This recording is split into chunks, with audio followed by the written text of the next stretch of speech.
Hello， 各位朋友，大家好，歡迎大家收睇香港青年協會 U21HK 網上直播節目有一說一，我係 Kevin， 我係 Stephanie。我哋今日咧嘅主題咧就係講申辦亞運啦，好興奮啊！因為我哋希望咧喺2023年咧能夠喺香港咧就舉辦新一屆嘅亞運啦。我哋都希望咧香港能夠成為一個體壇盛事嘅中心㗎。咁如果大家記得嘅話咧，我哋曾經喺2000年嘅時候咧就希望申辦06年嘅亞運，咁但係當時咧我哋就輸咗俾多哈啦。今次我哋希望捲土重來，咁咧喺2023年咧我哋希望能夠成功㗎。既然今次係捲土重來咧，大家當然希望全力以赴啦。政府之前咧就揾咗顧問公司做咗一份嘅報告㗎。咁喺報告裏面就講到啦，如果要搞新一屆嘅亞運會啦，總投資去到400幾億㗎。其中嘅137至到145億元咧，就會放喺咧今次運動會上面嘅營運啦，以及係唔同嘅場館建設以及係提升嘅工作嘅。咁喺當中咧就包括啦喺一啲嘅現有嘅場館嗰度啦，去加設一啲嘅座位啦，或者係其他設施方面嘅新增㗎噃。係啊，不過咧喺呢啲建議之外咧，政府咧就突然間咧宣布咧，我哋會撤銷喺大埔啦、元朗啦同埋沙田3個室內場館嘅規模嘅計劃㗎。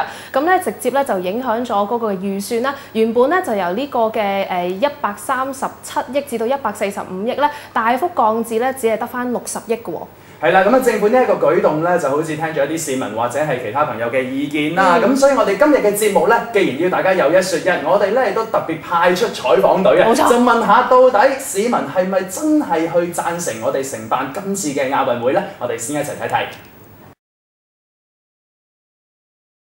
想咧問一問你支唔支持香港申辦2023年亞運？支持，都支持。我支持香港舉辦亞運。點解嘅？做多啲運動可以，即係推廣多啲運動，都可以推動香港體育方面嘅發展。因為我覺得係一件盛事，係一個幾好嘅活動咯，可以鼓勵更多人做多啲運動咯，即係可以全民參與。因為其實即係對香港未來嘅經濟或者喺各方面其實都有幫助，即係啲人會更加認識香港，同埋可以即係俾人睇下香港其實都有實力搞一啲咁大嘅活動啊咁樣咯。啲人都會即係知道做運動可能對身體好啲啊，咁都會做多啲。我覺得亞運好似好遠咯，離我哋。點解有呢個感覺嘅？因為電視睇唔到，其實我哋可以香港都可以舉辦一次，咁樣就大家可以親身體驗下咯。唔支持嘅係。點解嘅？因為嘥錢其實咧香港咁細又要整咁多場館係好嘥錢嘅。唔支持啊！點解啊？因為要浪費好多公帑，同埋呢啲資源可以愛嚟做其他嘅嘢咯。可以擺啲公帑喺教育或者喺老人上面咯。唔係好支持啦，因為要用好多嘅金錢啦，咁同埋我覺得可以將呢啲錢即係喺體育培訓方面會好啲咯。足球嗰啲啊，其實香港都好多球迷咯，不過係佢哋嗰啲水平唔夠高咧，引致球迷冇入場咯。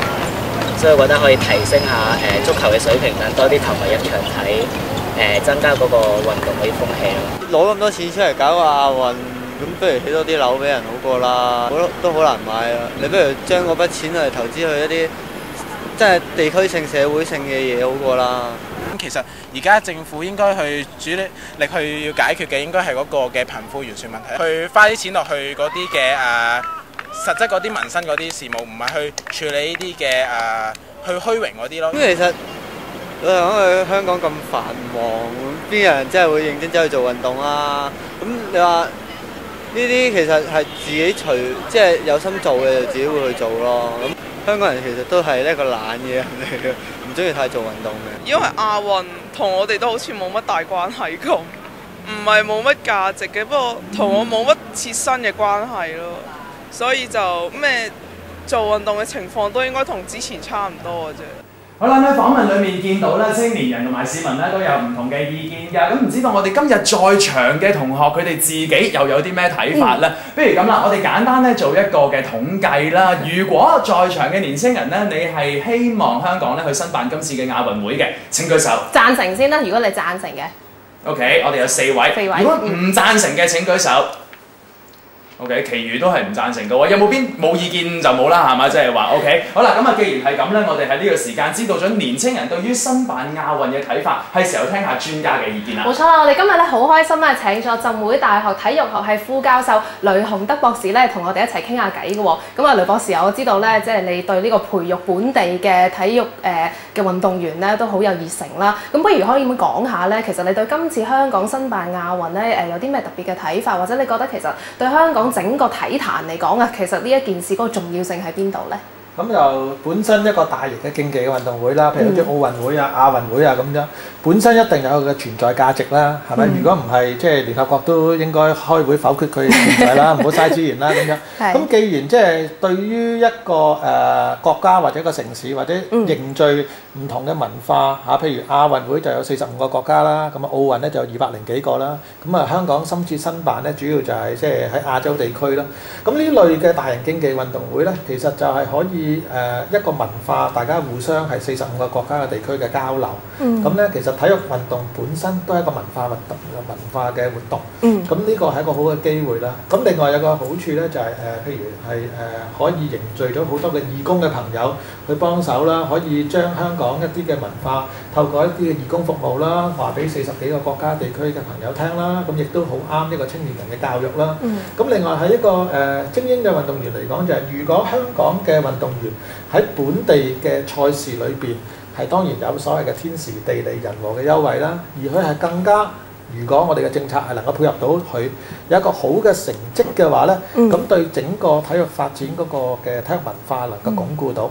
咁其實一個好簡單嘅一個金字塔嘅理論嘅啫，頂層就係精英體育嚇，中層就係一個社區體育，即係我哋放咗工之後嚇大家去做下運動，而底層咧就係所謂一個青少年嗰個體育。咁如果你個青少年嗰個體育越闊，咁啊跟住嚇有好多嘅康體嘅設施啊，好多嘅即係社區嘅體育會啊嗰啲嘅組織，中層就鞏固咗，跟住頂層就成為精英嘅運動啦。咁所以其實一個大型嘅亞運會咧，其實對於香港嗰個體育發展嚟講，係呢個金字塔嚟講係即係幾正面嘅。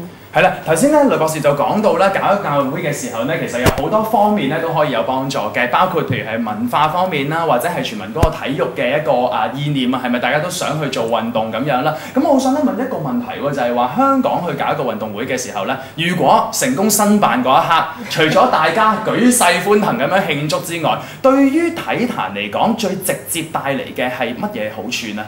我諗就係最緊要就係啲運動員咧，本地嘅運動員經過咁艱辛嘅鍛鍊咧，可以能夠喺佢自己嘅土地上高係競技啦，同埋代表香港啦。其實即係特別係而家香港人咧，對於嗰個即係國民嘅身份認同咧，就唔係咁強烈啦。呢個係一個現象。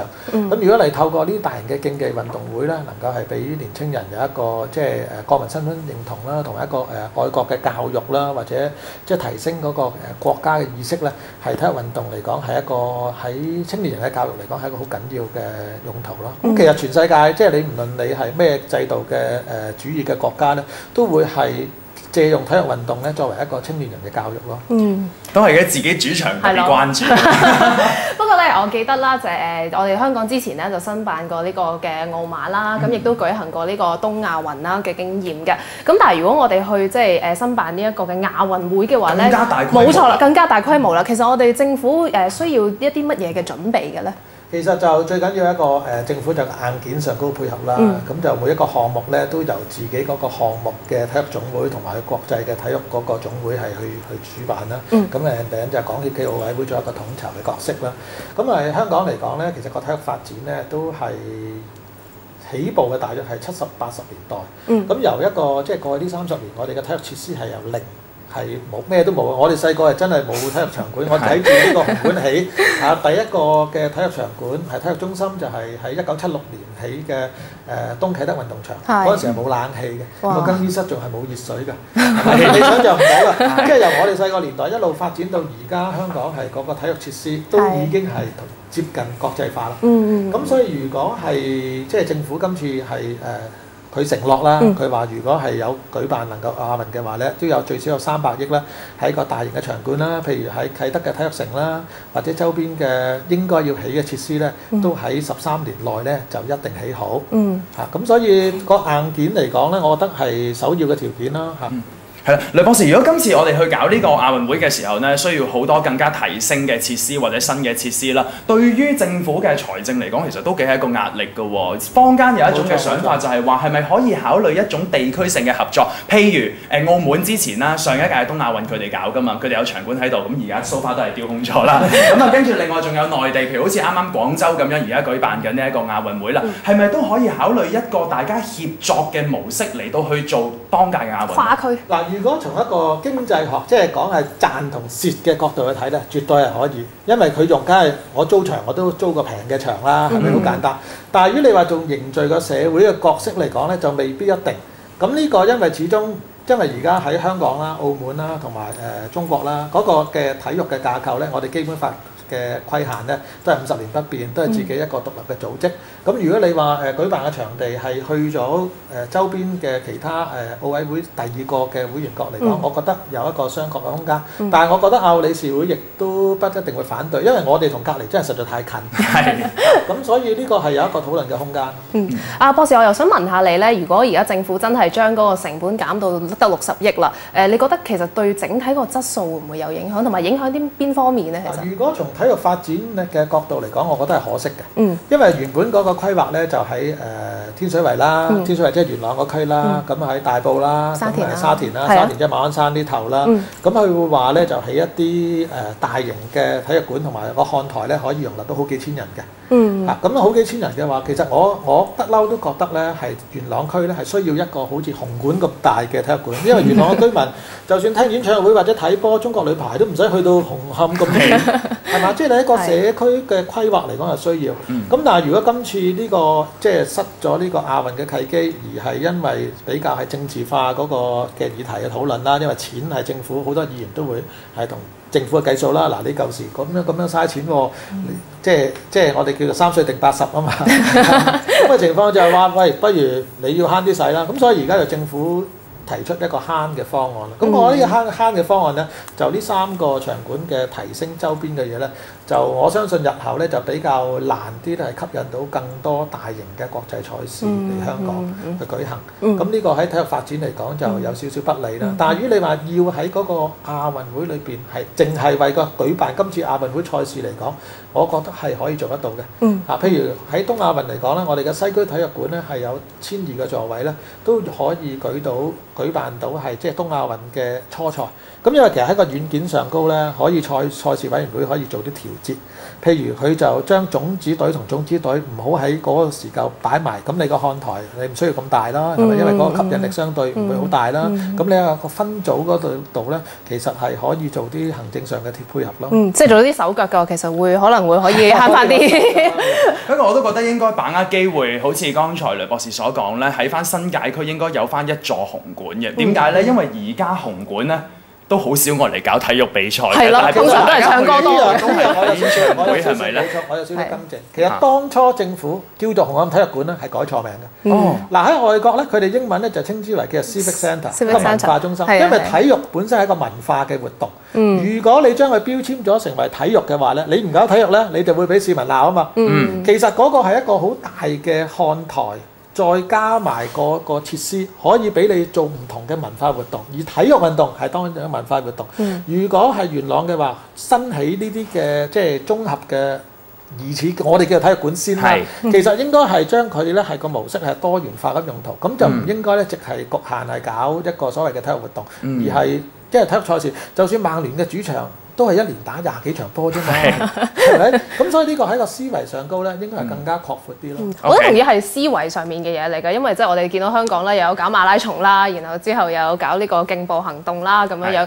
咁其實我覺得即係整體嚟講咧，搞一啲大型啲嘅體育運動嘅話，係真係可以提高大家即係市民對運動嗰個意識啊！即係我好同意，其實唔係淨係話即係強身健體咁簡單，其實係嗰個意識上面都對整體社會嗰個發展，我都覺得係有個幫助喺度。